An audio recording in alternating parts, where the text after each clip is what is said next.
Embryogenesis. So what we have seen in the last slide, we have seen the structure of flower, which is the reproductive part, and we discussed all the parts in detail. Now we are going to start with all and each and every process which is involved in sexual reproduction. We'll be discussing in detail. As you can see in the slide that there are three phases of sexual reproduction: pre-fertilization phase, fertilization phase, and post-fertilization phase. Pre-fertilization means before fertilization. And before fertilization, that will involve the formation of male and female gametes. So formation of male and female gametes, and then we know that female gamete is immotile. So male gamete has to reach up to female gamete. That is the second part of pre-fertilization event, that is transfer of gamete. So there will be formation of gamete and the male gamete will be transferred to female gamete. These two events are called pre-fertilization, and students, I hope you know that this transfer of gamete, male gamete to female gamete in plants is called pollination. So pollination and formation of male and female gametes are included in pre-fertilization phase. Second phase of sexual reproduction is fertilization phase. We know that in this phase there is fusion of male and female gamete. That male and female gamete result in the formation of zygote, and this fusion of male and female gamete to form zygote is called fertilization. Now what will happen to this zygote?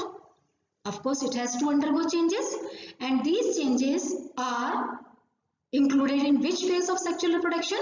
Post-fertilization phase. Post-fertilization phase. In post-fertilization phase, there is zygote undergoing several changes and forms embryo. Zygote undergoes several changes and form embryo, and this process is called embryogenesis. Then this embryo later develops into new organisms. So the three phases of sexual reproduction are pre-fertilization, fertilization, and post-fertilization. If we move back to the last slide, when we say tetrasporangia, it means each anther has 4 microsporangia. 4 microsporangia. What is there in each anther? Each anther has 4 microsporangia. Before discussing what is happening in microsporangia, we have to see the detail of the structure of microsporangia, that what happens in each microsporangia. So first let us discuss the structure of microsporangium in detail, and where are microsporangiums are present in anther. And for your reference, I am telling you, just go through figure 2.3 given on page 22 of your NCERT. Figure 2.3 at page number 22 of your NCERT, you will see clearly the diagram. Of course, the diagram I am also going to show in the next slide, but you can refer your book also. Okay, so in anther there will be microsporangia. We are going to see the detail of microsporangia. This is the transfer section of anther. This is the transfer section of anther. Okay, and in this, can you see these 4 black structures here? Can you see these 4 black structures here? So these are 4 microsporangia. These are 4 microsporangia in each anther, or in the 2 anther lobes. Okay, if you see the detail of this same structure, the detail is clear from the figure that there are 3 outer walls. There are 3 outer walls. In red color, it is epidermis. In red color, it is epidermis. Then we can see inside the epidermis, which is the which is the next layer. Inside the epidermis, there is endothecium or endodermis. After epidermis, the next layer is endothecium, and inside the endothecium there are middle layers. So these 3 layers in sequence are epidermis, endodermis or endothecium, and middle layer. Okay, these are 3 layers which surround the mature anther. These are the three layers which surround the mature anther. And what is their role? They are protective in nature. They protect the anther as well as they help in dehiscence. So anther is surrounded by which three layers? Epidermis, endothelium and middle layer. Okay. Now, what is here? These four corners, as I told you, these are sporogenous tissues, which ultimately, as you can see in the diagram, will be forming pollen grain. The role of these three layers are protective in function as well as they help in rupturing in the dehiscence of the anther. But what is the main role of anther? Anther has to produce pollen grains. Okay, where these pollen grains will be produced? These pollen grains will be produced inside these structures, which is called sporogenous tissue.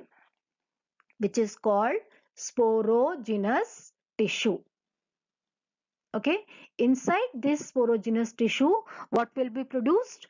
Pollen grains. But before coming to this, can you see that these tissue are surrounded by this special layer? Can you see this layer? Here also in green color, green color, green color. Can you see this special layer? What is the name of this layer? Tapetum. What is the name of this layer? This is tapetum. And what is the role of tapetum? To provide nourishment. To provide nourishment. And nourishment to whom? Obviously to growing, to developing pollen grains.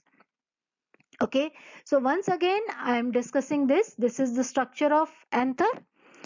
Each anther is surrounded by three protective layers, and these layers are epidermis, endodermis or endothelium, and middle layer. Okay, inside there will be four lobes. That's why tetrasporangiate, because four sporogenous tissue.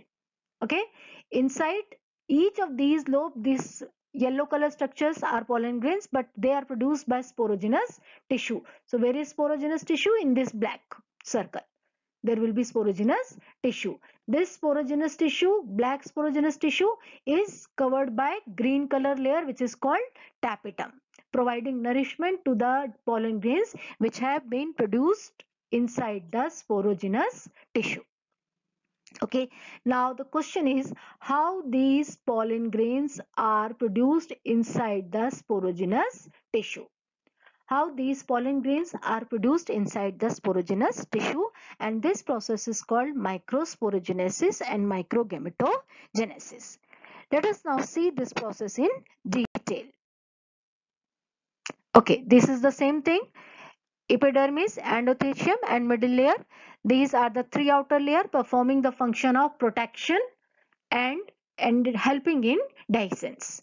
Okay. Next, sporogenous tissue tapetum, as I told you, will be providing nourishment. So tapetum, what is the specialty of tapetum? The cells are filled with dense cytoplasm and they have more than one nuclei. How come the more than one nuclei are produced in a cell? Obviously, it is when there is division of nucleus, but there is no division of cytoplasm. There is division of nucleus, but no division of cytoplasm. When cytoplasm does not divide, but what divides? Nucleus, then these such type of binucleated or multinucleated cells are produced. So these cells, what are the characteristic of tapetum cell? They have dense cytoplasm and they have more than one nucleus per cell. And what is their role? They provide nourishment to the developing pollen grains. Where was tapetum present? Tapetum was present surrounding the sporogenous tissue. Tapetum was present surrounding the sporogenous tissue. If this is sporogenous tissue, naturally it will be tapetum. Okay. And what are sporogenous tissue? Each cell of sporogenous tissue is a potential pollen or microspore mother cell. We call it as PMC or MMC. Pollen grain mother cell or microspore mother cell. Means each cell of this tissue has the capacity to develop into pollen grain or microspore. Okay. And it will obviously the division will be meiosis, because ultimately it has to form gametes, and gametes are haploid. So which division will be going in, will be happening in microspore mother cell? It will be meiosis. Okay, and it forms a cluster of cell, and this meiosis results in the formation of four, which is called microspore tetrad. These things will be becoming more clear to you in the next slide. Here, this is a very important and very useful flowchart of microsporogenesis and how microsporogenesis leads to microgametogenesis. So first we start with the male reproductive part of the plant, which is stamen. Male reproductive part of the plant, which is stamen. We know, again there is no need of repeating, many times we have repeated that stamen consists of filament and anther, and now we have discussed, we have seen the detailed structure of anther in the last slides. What are anther consist of? They consist of 4 microsporangia, and obviously, okay, each microsporangium or the full anther is surrounded by these layers. We have already discussed these layers: epidermis, endothecium, middle layer. Okay, then what was at the center four corners? It was sporogenous tissue. Sporogenous tissue was surrounded by which layer? Tapetum. Okay, so these, what was the function of these three layers? Protection and dehiscence. What is the function of tapetum? Providing nourishment, right? And now basically we have to focus on where? On sporogenous tissue, because this is the tissue which ultimately leading to the formation of the last product, that is male gametes. Sporogenous tissue, each cell of this tissue, we have already discussed in the last slide, each cell of sporogenous tissue behave as potential microspore mother cell. Potential microspore mother cell means which can give rise to microspore. Okay, since this is from sporophyte, so naturally it will be diploid. It will be diploid. Now this diploid cell will be undergoing meiosis, okay, reduction division, and we know the what is the result of reduction division? Formation of 4 cells. So this microspore mother cell, this MMC we call or PMC we call, it undergoes reduction division and it forms 4 microspores. These 4 microspores, they remain together for some time, and we call it as microspore tetrad. We call it as microspore tetrad. And after some time they get separate, and when they get separate they develop into pollen grain. Now we start calling them as pollen grain. So till here, till formation of microspore, right, what are the processes taking place till formation of microspore? Sporogenous tissue cell, it will be having cells which are known as microspore mother cell. Microspore mother cells will be undergoing meiosis, and through meiosis microspore will be produced. Till here it is called microsporogenesis. Till here it is called microsporogenesis because it is resulting in the formation of microspores. Till here the process is microsporogenesis, as it is resulting in the formation of microspores. Okay, after that the process will be called as microgametogenesis. After that the process will be called as microgametogenesis, because now will be leading to the formation of male gametes or microgametes. Now we have done till here formation of 4 microspore. These 4 microspore in the cluster of 4 called microspore tetrad. When they get separated, we call them as pollen grains. They develop them and get mature into pollen grain. This pollen grain is basically the male gametophyte. We know that in angiosperms the gametophytic stage is very much reduced. Okay, so it is inside the flower only, it is inside the flower only, and this pollen grain only is called male gametophyte. Now what does a pollen grain consist of? If you see the detail of pollen grain, we will study the detail, the sporopollen and all that. But right now in pollen grain there will be 2 cells. The bigger cell is called the vegetative cell, and the smaller cell in the pollen grain is called generative cell. It means it consists of 2 cells. It consists of 2 cells. The bigger one is called vegetative, the smaller one is called generative, and finally this generative cell will divide and it will form 2 male gametes. and it will form two male gametes. So we have discussed in this video till the formation of microspores and male gametes. And now the questions to answer. These questions you please note down.